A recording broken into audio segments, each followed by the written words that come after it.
Hey ladies and gentlemen, welcome back to the channel. As always, it is Nick here, back to your daily crypto news and analysis. And today we're going to be talking about Ripple and XRP, so let's just dive in.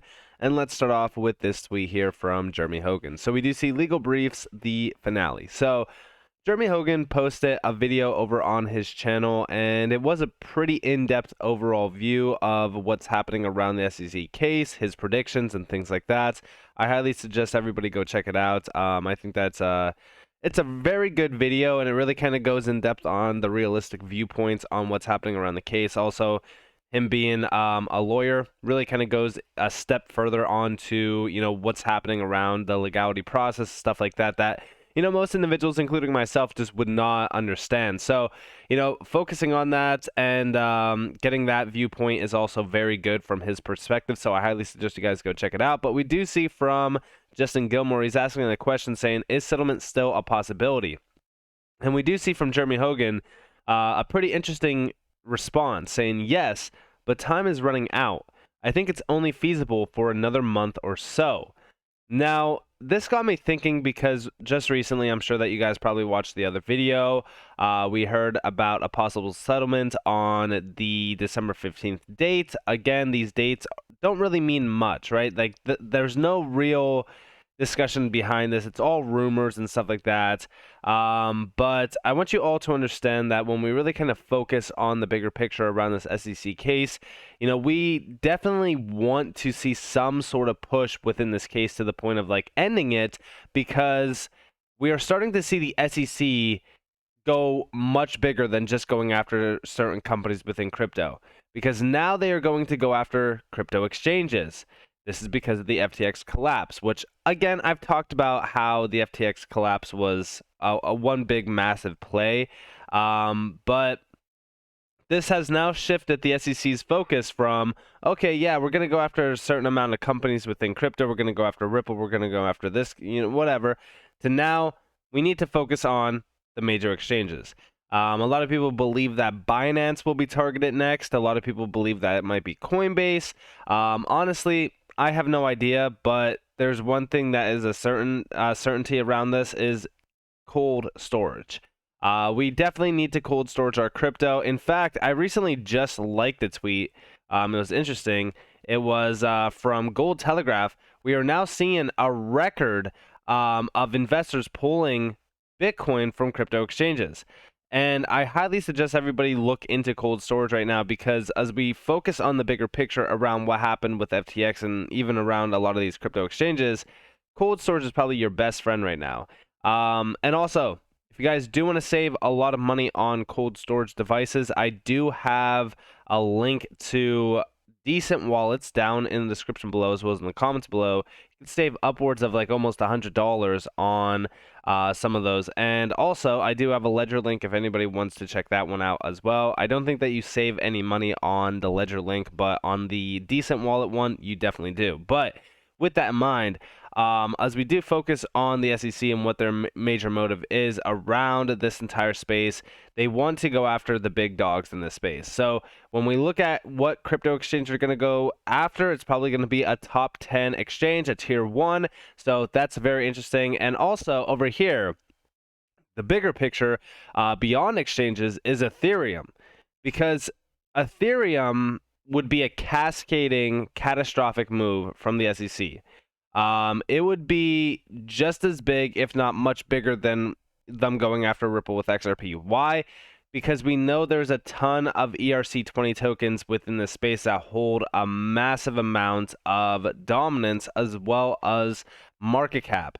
So when we look at them going after Ethereum, guess what? It's going to be a domino effect down the entire list of assets and networks tied to Ethereum. So we do see from Sasha Hodder, Senator Loomis has just said Ethereum is now a security because of the proof of stake merge. If Ripple loses, Ethereum might be next on the SEC's chopping block. And of course, we have a Bitcoin maxi, responding Ripple will lose. It's comical. At the end of the day, there's going to be a lot of these tokens being targeted if Ripple does lose. Like, a lot of people want to say, Ripple will lose. XRP's a scam, this, that.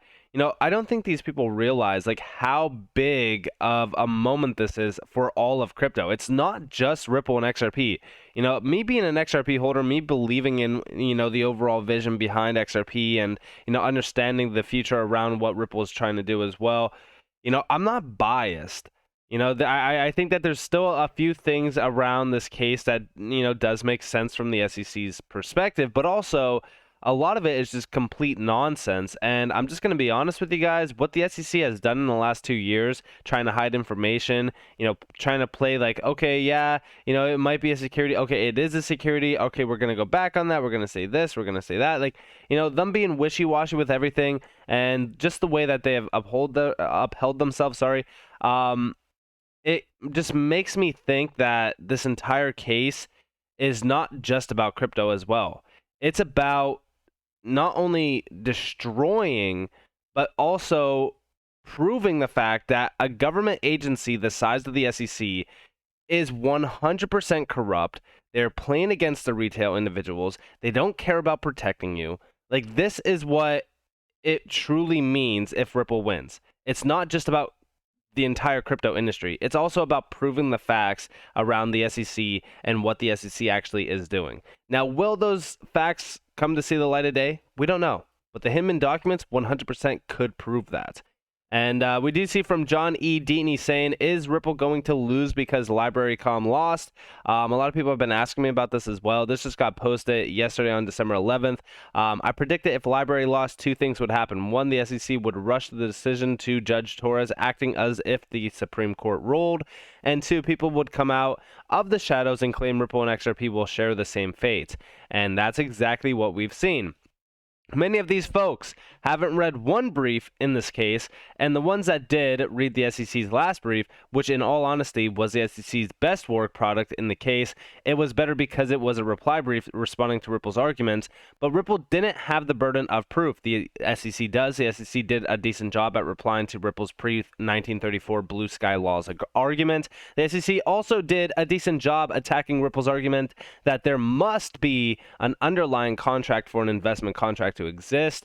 Some of you may remember when Ripple's initial summary judgment brief was filed, I immediately said that it was an appellate ready brief and that it was written specifically for the Second Circuit and above. Ripple's hoping to win at the district court, but is playing the long game.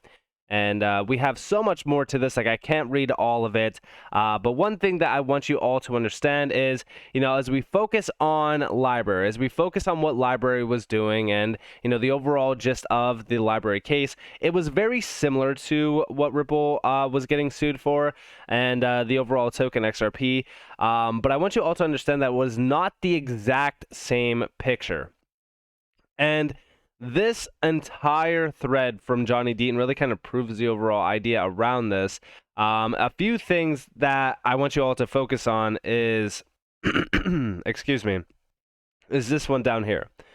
So the Ripple XRP case is in the Second Circuit. Library isn't. Plus, Library didn't contest the common enterprise factor. Ripple and XRP holders who were granted amicus by the judge more than 1 year before any other amicus joined vigorously contest the common enterprise prong of Howey.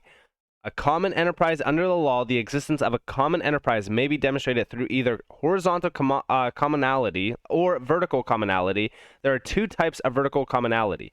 1, strict vertical commonality, and also 2, broad vertical commonality. The Second Circuit has rejected broad vertical commonality, and the Second Circuit has never officially adopted strict vertical commonality, although district courts have discussed it.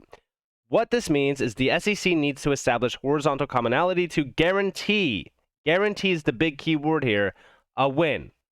And there's a lot more to this. If you guys do want to go check it out, I highly suggest you go check out John E. Deaton over on Twitter. But it's more so the idea that the SEC is going to have a very, very hard time here proving the overall idea around the investors in the XRP case. Why? Because here we have horizontal commonality being described. It's established when investors' assets are pooled and the fortunes of each investor is tied to the fortunes of other investors as well as to the success of the overall enterprise. This is going to be very, very hard because the sales of XRP and everything around XRP in terms of the secondary market and all of that was not pooled. None of it was pulled, and investors in XRP as well were not reaping the benefits of what was happening around XRP being sold in the secondary market. There's a lot more to this. I highly suggest you guys check this out. Like, this was a great thread by Johnny Deaton, as they always are. But as we focus on the library case, it's not exactly 100% the same exact thing that was happening around the XRP case. But also, we are coming down the wire on a few things happening around this case. Post on November 4th from James K. Phelan. He did post what was happening going forward around a few dates. We are now on to December 22nd, which parties filed omnibus motions to seal all materials relating to the summary judgment motions. And after that, we have January 9th, which is, that's like the last major one before we do see motions to exclude expert testimony. But we just got another date added. This was, I believe that this was January 4th. Yeah, parties request that the court set a deadline of January 4th, 2023, by which non-parties must ask to seal any portions of the summary judgment materials or else waive any objections to the court's ruling on the party sealing applications, which is why I've said, like, as we do start to see a lot more things happening around this case, I don't believe that we will see a full-on settlement happening on December 15th, like everyone has been addressing, which I even said in my video earlier. But one thing I will say is we are coming down the wire, and as we do start to see a lot more regulatory guidelines and frameworks being ushered out around crypto, specifically within the Europe area, and also even the UK has been moving pretty quick on crypto regulation. I mean, going back to October 27th, we did see Britain proposes regulation of all crypto assets, and then all of a sudden, boom, UK finalizing plans for crypto regulation after FTX implosion, and this was just posted on December 6th. So as we start to see the UK moving pretty quick, and the UK becoming very bullish on crypto, I almost believe, right, that we will start to see this domino effect around regulations within a lot more areas, and the US will be forced to move quick on crypto regulation to keep par with what's happening around the European zone, the UK, etc. And also,